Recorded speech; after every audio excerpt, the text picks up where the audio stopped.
In today's video, I'm going to teach you how to use an image as a reference in Leonardo AI.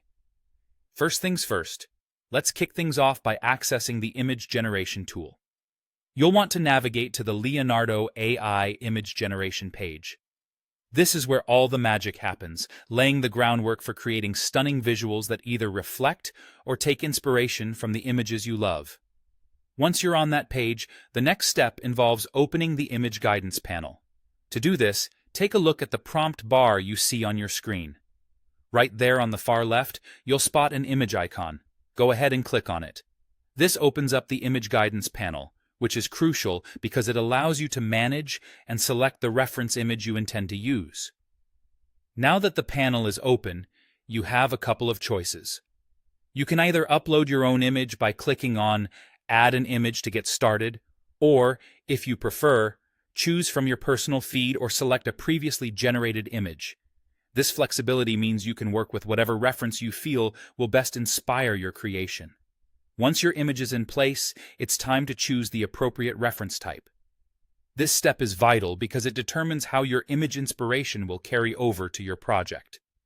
You have three options here: style reference, content reference, and character reference.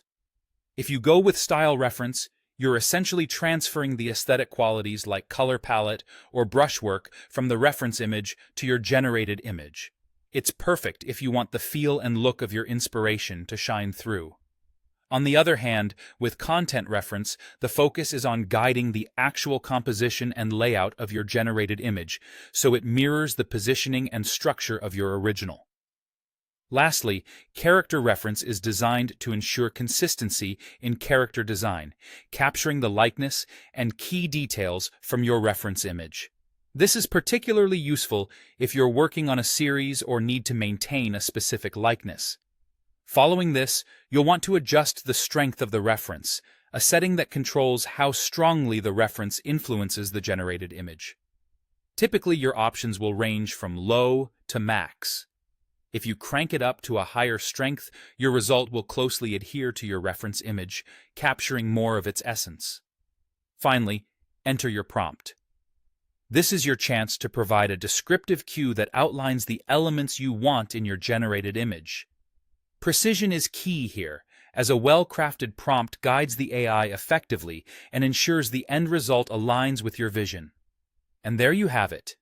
With these steps, you're well on your way to mastering the art of using image references in Leonardo AI. Thanks for joining me today, and happy creating!